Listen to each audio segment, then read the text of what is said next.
విజయం మన ప్రపంచాన్ని పట్టి ఒక చావు భయాన్ని ప్రపంచానికి కల్పించిన కోవిడ్ వ్యాక్సిన్లో అవుట్ ఆఫ్ 4 కోవిడ్ వ్యాక్సిన్స్ని 3 వ్యాక్సిన్లు మన ప్రాంతం నుంచి జినోమ్ వ్యాలీ నుంచి తెలంగాణ రాష్ట్రం నుంచి హైదరాబాద్ నగరం నుంచి ప్రపంచానికి అందించడం అంటే ఈరోజు ప్రపంచమే మన వైపు తిరిగి చూసే విధంగా ఈరోజు ఫార్మా రంగంలో మనం రాణించడం జరిగింది. సిలికాన్ వ్యాలీలో ఐటీ ప్రపంచ దిగ్గజాలైన ఐటీ కంపెనీలు ఈరోజు నడుస్తున్నాయంటే ఆ కంపెనీల సీఈఓలు మన ప్రాంతంలో చదువుకున్న వాళ్ళు ఈరోజు వరల్డ్ బ్యాంక్ చైర్మన్ సిఎండిగా ఉండే Ajay Banga studied in Hyderabad public school. Satya Nadella Hyderabad student, Shantanu Narayen Hyderabad student, Premji Vasu Hyderabad student, Hyderabad public school students. ఈరోజు పెద్ద పెద్ద గ్లోబల్ కంపెనీలకు సీఈఓలుగా మన దగ్గర చదువుకున్న విద్యార్థులు ఈరోజు ప్రపంచంలోనే గొప్ప కంపెనీలకు ఈరోజు సీఈఓలుగా రాణించారు. ఇది ఒక గొప్ప సక్సెస్ స్టోరీ హైదరాబాద్ నగరానికి ఉన్నది, తెలంగాణ రాష్ట్రానికి. అందుకే ఆ సక్సెస్ స్టోరీని ముందుకు తీసుకెళ్ళాలి, ప్రపంచంతో పోటీ పడే విధంగా మన రాష్ట్రాన్ని తీర్చిదిద్దాలి.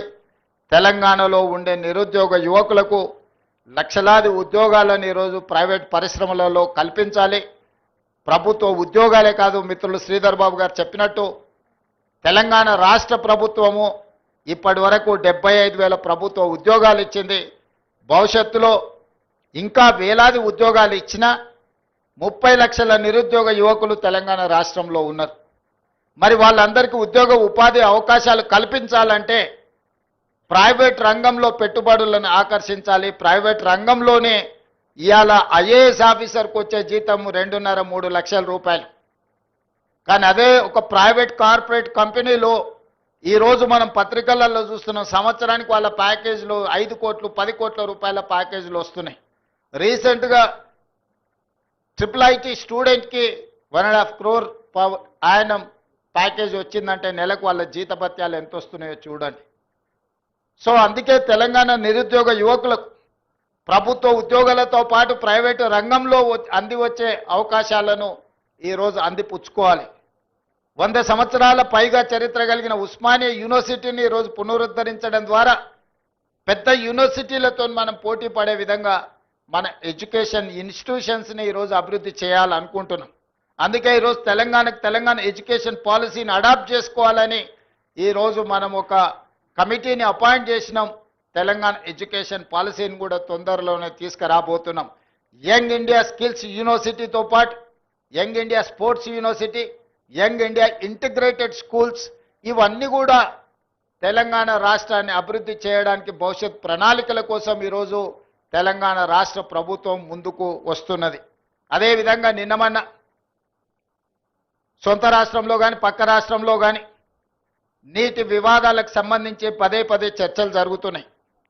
నేను ఈ వేదిక మీద నుంచి ఈ రాష్ట్రంలో ఉండి పక్క రాష్ట్రంలో రాజకీయ పార్టీలలో ఉన్న ప్రజాప్రతినిధులకు ఒక సూచన చేయదలుచుకున్నా, ఒక విజ్ఞప్తి చేయదలుచుకున్నా.